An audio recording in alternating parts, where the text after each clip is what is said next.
Mickey, great to see you again. Let's start with a goal. I mean, you've scored thousands in your life, but how special was it to score your first A-League goal?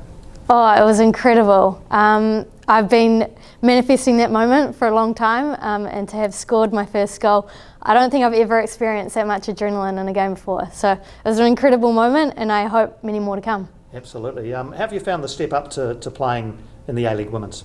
Yeah, it's been a challenge, but I think a good one for me, just to know where I'm at physically. Playing with the boys before this and then going into women, it was good to know that the jump isn't as big as it seemed initially, and that I can compete at this level.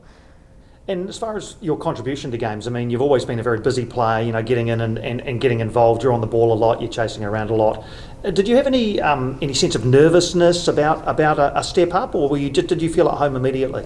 Yeah, I was nervous, but you know, you train all your life for moments like this, and I think I was ready for it. I was prepared. I had a lot of hours of football under my belt, and yeah, I was ready for the challenge. I had been preparing at the academy for a couple of seasons to be given my opportunity. I was definitely ready for it.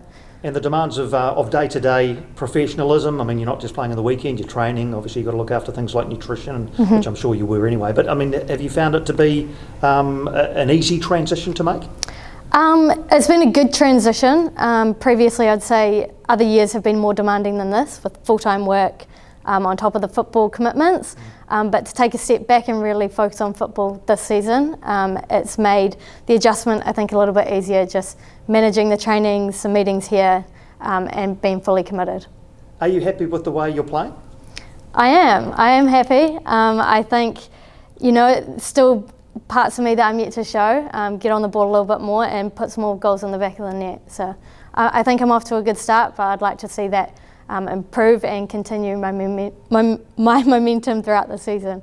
And how do you judge your performances? I presume anyway that players come off thinking, okay, well, I did okay. But do you watch the games back, for example? Yeah, I think I'm my biggest critic, and often I come off the field and don't really know how I've played. But yeah, I go back on my clips. I've been back over the last game, and often I've done better than I think I have. So it's a good feeling when you know that your efforts look better than the way that you've seen yourself play on the field. And yeah, it builds confidence going into the next game. Absolutely. And speaking of confidence, obviously you picked up the first point of the season on the weekend against Western Sydney. Do you feel like that could be a bit of a building block towards some more results to come?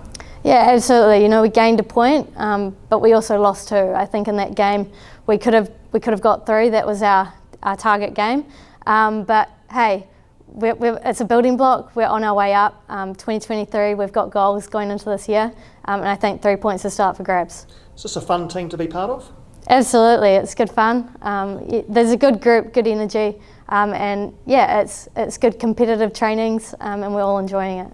And just need to ask you about the post-match interview that you did on Monday with the Sky team on TV, obviously, and there was a bit of a height difference between yourself and the two hosts, so they got you a box to stand on, and there's a couple of photos going around which have been viewed thousands of times. Are you aware of this?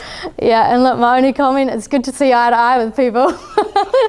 I always joke about always looking up to them, so yeah, it was a good interview and I enjoyed it.